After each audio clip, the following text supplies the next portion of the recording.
Alright guys, so some of y'all might have had a little bit of clanking and stuff with your older body Chevrolet, GMC, Tahoe, Suburban, whatever, like 98, 99 to 2007 or so. You know, when you hit bumps, when you turn, when you steer, you just get like a slight little clank in your steering wheel. And I'm going to show you guys how to fix that pretty quick and pretty easy. All you need is a 15mm wrench. It ain't got to be nothing fancy. And you need a little bit of something to hold your steering wheel in place.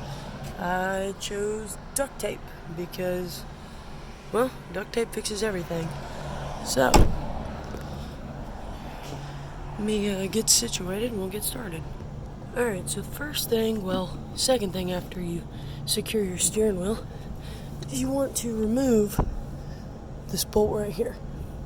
Now I've already loosened mine up, so I'm going to go ahead and pull it out and I'm going to show you guys what to look for.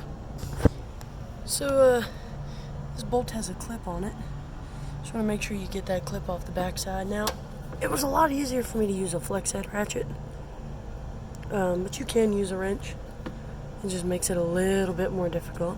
Alright, so now that we got this bolt off, we're going to separate the shaft here and here. So just lightly pull this out of this socket.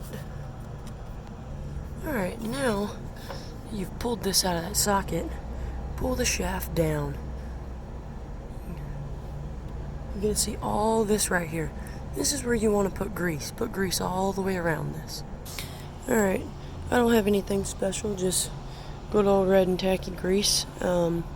Honestly, I'm sure there's a special grease you can put in it, but any grease is better than no grease, and anything is better than that clinking noise, so let's put a little bit of grease on it. Alright, you can see I put a little bit of grease on there. After you do that, you want to take the shaft and go up and down and up and down and up and down and up and down and up and down, probably like 10 or 15 times with the shaft, just to get that grease up in this part up in here, because this is where your clanking is coming from. So I'm going to go in and out with the shaft a couple times, and then we'll look and see if we need to re-grease it. So I only did mine about 5 or 6 times, and it already ate all that grease up. I don't know if you can hear it, but it sounds pretty dry still. Let's see. So I'm going to put more grease on it. Alright, so put a little bit more grease on it. We're going to get all that up in there.